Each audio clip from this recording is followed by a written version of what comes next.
আসসালামু আলাইকুম সুপ্রিয় শিক্ষার্থী বন্ধুগণ, আজকে আমরা absorption and variable costing chapter 4 এর তৃতীয় ক্লাসে হাজির হয়েছি। তো তৃতীয় ক্লাসে আমরা একটা ম্যাথ নিয়ে আলোচনা করব। এই ম্যাথটা অনেক বেশি ইম্পর্টেন্ট। আশা রাখি সবাই ধৈর্য সহকারে এবং মনোযোগ সহকারে বোঝার চেষ্টা করবে।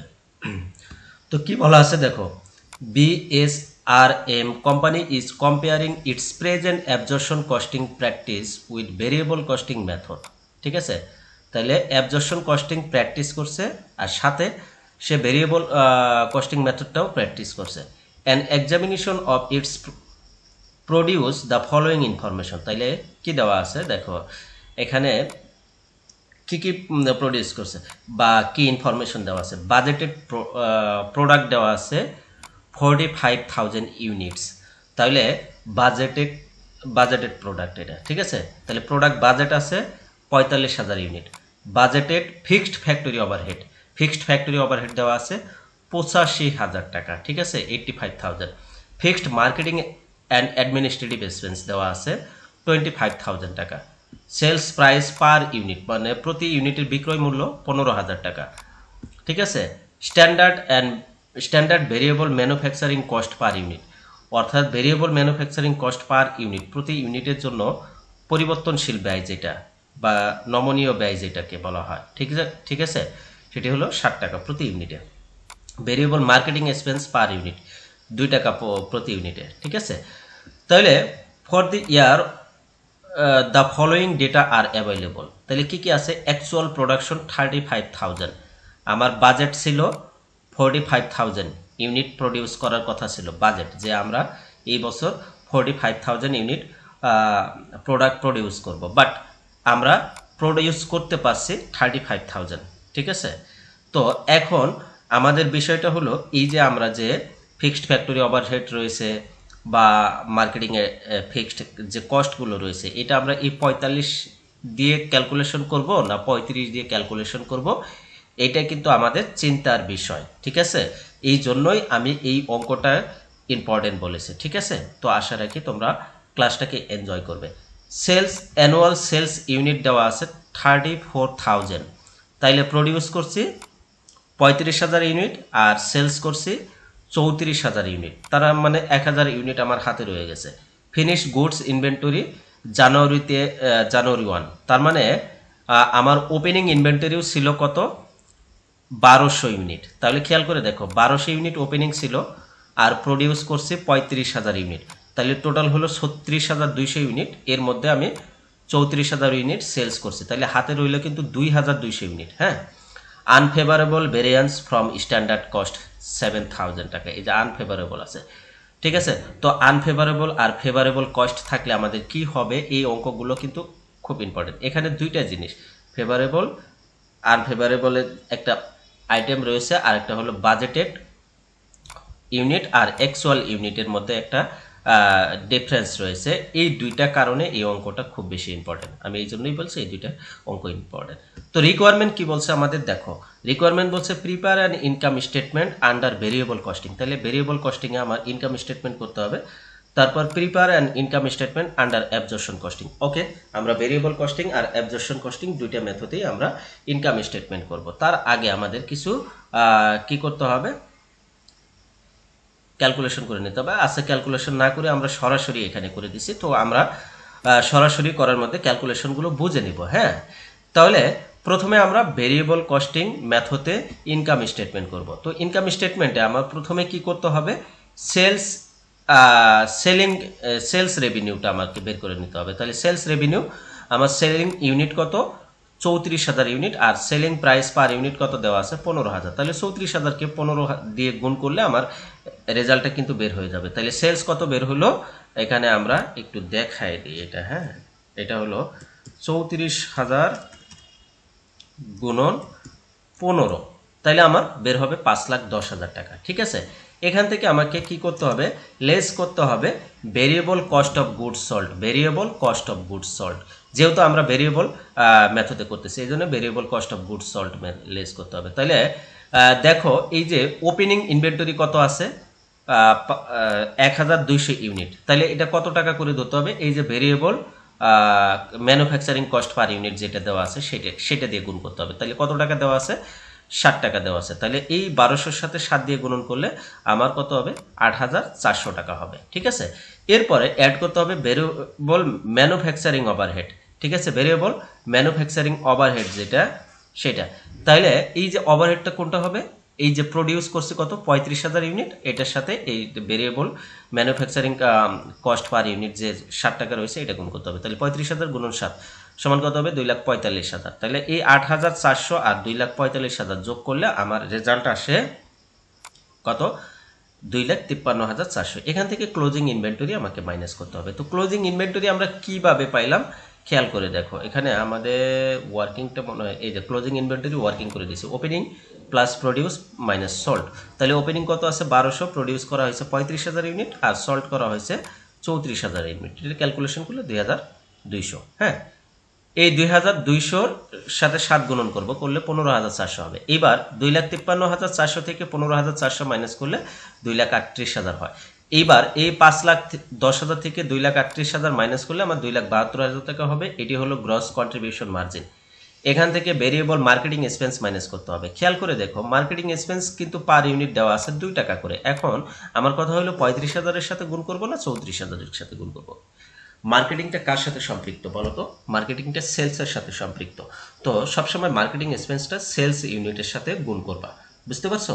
সেলস ইউনিটের সাথে গুণ করবা। তাহলে 34,000 গুণন 2 সমান কত হবে? 68,000। তাইলে এই 2,72,000 থেকে 68,000 মাইনাস করলে আমার কন্ট্রিবিউশন মার্জিন বের হবে 2,04,000 টাকা। এখান থেকে এখন আমাদের ফিক্সড এক্সপেন্সগুলো মাইনাস করতে হবে। তো ফিক্সড কী কী দেওয়া আছে?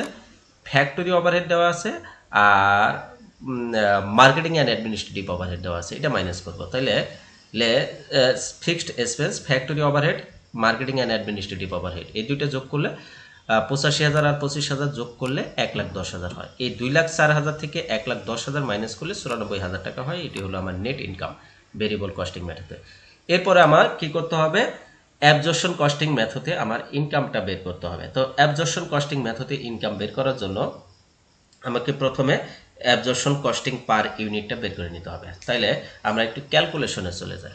ঠিক আছে, তাইলে প্রথমে variable manufacturing overhead per unit যেটা দেওয়া আছে সেটা কত? 60 টাকা করে আমার প্রশ্নে দেওয়া আছে। আর এখন দেখো এই যে আমার কি আছে? ফিক্সড ফ্যাক্টরি ওভারহেড দেওয়া আছে 85,000 টাকা। এটার সাথে আমার এই যে বাজেটেড প্রোডাকশন দিয়ে ভাগ করতে হবে, করলে আমার পার ইউনিট বের হয়ে যাবে। ঠিক আছে, পার ইউনিট আমার বের হয়ে যাবে। এখন প্রশ্ন করতে পারো, স্যার আমি তো ভেরিয়েবলে কিন্তু এই 45,000-এর কোনো কাজ নিয়ে আসি নাই। ভেরিয়েবলে তুমি এই যে 60 টাকা করে 45,000-এর সাথে গুণন করলে যে অ্যামাউন্ট হবে, অর্থাৎ ভেরিয়েবল কস্টিংয়ে তোমার পার ইউনিট কস্ট সমান থাকবে, ইউনিট প্রডিউসটা কম বেশি হতে পারে। ঠিক আছে, কিন্তু অ্যাবজর্পশন কস্টিংয়ে কিন্তু ইউনিট প্রডিউস বাড়লে পার ইউনিট কস্ট কমে যাবে, আর ইউনিট প্রডিউস কমলে পার ইউনিট কস্ট বাড়বে, অর্থাৎ পার ইউনিট কস্ট পরিবর্তনশীল। ঠিক আছে, তাহলে এখানে আমাদের কি অ্যাবজর্পশন কস্টিংয়ে এই যে 85,000-কে আমার এই 45,000 দিয়ে ভাগ করতে হবে। ঠিক আছে, বাজেটেড প্রোডাকশন দিয়ে ভাগ করতে হবে, করলে আমার পার ইউনিট বের হবে। তাইলে কত আছে? ফিক্সডটা আমার আগে বের করে নেব। তাহলে ফিক্সড ফ্যাক্টরি ওভারহেড 85,000 ভাগ 45,000 সমান 1 টাকা 89 পয়সা। তাইলে টোটাল হলো 8 টাকা 89 পয়সা। এখন আমার এই 8 টাকা 89 পয়সা দিয়ে আগেরটার মতো গুণ করতে হবে। তো আগেরটা যেরকম শুধু 60 টাকা দিয়ে গুণ করছি, এখানে 60 টাকা দিয়ে গুণ করতে হবে না, কারণ আমার absorption costing per unit, absorption production costing বা ম্যানুফ্যাকচারিং কস্টিং পার ইউনিট আমরা বের করে নিছি। তাহলে বিগিনিং ইনভেন্টরি 12,000-এর সাথে 8.89 দ্বারা গুণ করব, 10,668 টাকা হবে। ম্যানুফ্যাকচারিং ওভারহেড 35,000-এর সাথে 8.89 দ্বারা গুণ করব, 3,11,150 টাকা হবে। তাহলে এই দুইটা যোগ করলে 3,21,858 টাকা হয়। এখান থেকে ইন্ডিং ইনভেন্টরি মাইনাস করতে হবে 19,558 টাকা। মাইনাস করলে আমার cost of goods salt standard বের হয়ে যাবে 3,02,260 টাকা। এর সাথে যদি আনফেভারেবল ভেরিয়েন্স থাকে তাহলে সেটা যোগ করব, আর যদি ফেভারেবল ভেরিয়েন্স থাকে তাহলে বিয়োগ করব। এখানেও আরেকটি কথা আছে যে অনেক বইতে যে এই যে cost of goods sold standard এটা এখানে আসে, হ্যাঁ এখানে আসে, তারপরে আনফেভারেবল সরাসরি এখানে মাইনাস ফিগারে লেখে, আনফেভারেবল এখানে মাইনাস ফিগারে লেখে এই জায়গায়। আমিও কিন্তু সেই কাজটাই করছি, খেয়াল করে দেখো যে এই যে ৩,০২,২৬০ টাকা এটা কিন্তু মাইনাস ফিগারে যাবে, এখানে যখন হবে তখন মাইনাস ফিগারে যাবে। তো এর সাথে যাই যোগ করি সেটাও কিন্তু মাইনাস ফিগারে যাবে, তাহলে এখানে গেলে মাইনাস ফিগারে যাবে। হ্যাঁ, যখন আমরা এখানে ক্যালকুলেশন করব তখন প্লাস করব, আর যখন এখানে নিয়ে আসবো তখন মাইনাস করব। হ্যাঁ, তো একই জিনিস এখানে বসাইলে প্লাস করব, এখানে বসাইলে মাইনাস করব। এই জিনিসটা তোমরা একটু মাথা খাটাও, কারণ এই জিনিসটাও অনেকে ভুল করে। হ্যাঁ, তাহলে দেখো এই যে আমার স্ট্যান্ডার্ড কস্ট বের হলো ৩,০২,২৬০ টাকা, আর আনফেভারেবল ভেরিয়েন্স কোশ্চেনে দেওয়া আছে ৭,০০০ টাকা। এই ৭,০০০ টাকা আমাকে এখানে যোগ করতে হবে। এখন কথা হলো তুমি ভেরিয়েবল কস্টে কেন আনফেভারেবল ভেরিয়েন্স ধরলে না? ভেরিয়েবল কস্টে আনফেভারেবল হবে না, ফেভারেবল আনফেভারেবল সেটা সবসময় অ্যাবজর্পশন কস্টিংয়ে হয়, ভেরিয়েবলে হয় না। ঠিক আছে, কারণ অ্যাবজর্পশন কস্টিংয়ে যখন আমরা ওই যে পার ইউনিট প্রোডাক্টটা বের করি তখন আমাদের এটা কম বেশি হতে পারে। হ্যাঁ, এই জন্য তাহলে আমার কি বের হয়ে গেল? এই ৭,০০০ টাকা হলো। এর সাথে ফ্যাক্টরি ওভারহেডের আরেকটি আনফেভারেবল আছে। ফ্যাক্টরি ওভারহেডে আনফেভারেবল কি আছে দেখো, আমি ফিক্সড ফ্যাক্টরি ওভারহেড ধরছি ৮৫,০০০ টাকা, বাট আমার কিন্তু এই ৮৫,০০০ টাকাকে বাজেটেড প্রোডাক্ট দ্বারা ভাগ করেছিলাম ৪৫,০০০ দিয়ে, মনে আছে? হ্যাঁ, ৪৫,০০০ দিয়ে ভাগ করছিলাম, এই যে এখানে আমরা কিন্তু দেখাই দিছি। কিন্তু আমার প্রোডাকশন হয়েছে কত? ৩৫,০০০। তাইলে এখানে বেশি কত গেছে?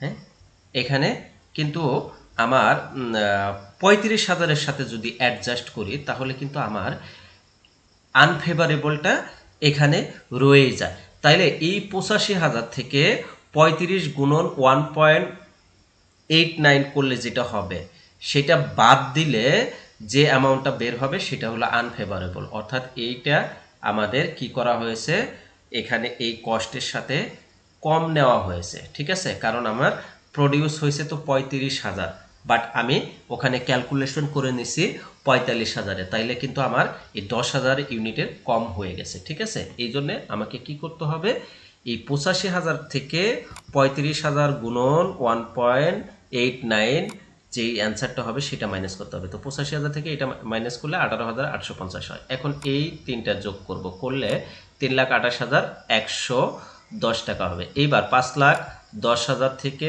৩,২৮,১১০ টাকা মাইনাস করলে ১,৮১,৮৯০ টাকা হয়। এটি হলো cost of goods sold at actual. হ্যাঁ, সরি, এটা হলো আমার কি গ্রস মার্জিন।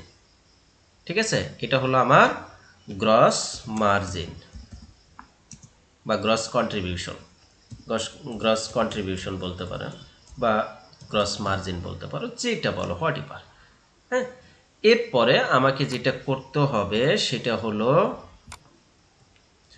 আমাকে অপারেটিং এক্সপেন্সগুলো মাইনাস করতে হবে। তো অপারেটিং এক্সপেন্সের মধ্যে ফিক্সড মার্কেটিং এক্সপেন্স আছে ২৫,০০০ টাকা, আর ভেরিয়েবল মার্কেটিং এক্সপেন্স আছে পার ইউনিট ২ টাকা করে। ঠিক আছে, পার ইউনিট ২ টাকা করে। কত ইউনিট? ৩৪,০০০ ইউনিট। তাহলে মার্কেটিংটা অবশ্যই কিন্তু সেলস ইউনিটের সাথে হবে। তাহলে ৩৪,০০০ গুণন ২ সমান ৬৮,০০০। তাহলে ২৫,০০০ আর ৬৮,০০০ মোট কত হইল? ৯৩,০০০। এবার ১,৮১,৮৯০ থেকে ৯৩,০০০ মাইনাস করলে ৮৮,৮৯০ হয়। এটি হলো নেট ইনকাম। ঠিক আছে, তো আশা রাখি এই অঙ্কটা সবাই বুঝতে পারছো। তো একটা অঙ্কে মোটামুটি অনেক কথা বলে ফেলছি, তোমরা অনেকে হয়তো বা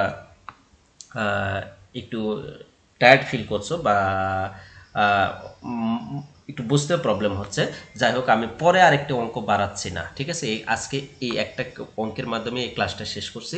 তোমরা যারা বুঝেও বুঝতে পারোনি বা বুঝতে খুব একটু কষ্ট হয়েছে তারা দয়া করে অঙ্কটা আরেকবার দেখে নিও, ইনশাআল্লাহ 100% বুঝে যাবে।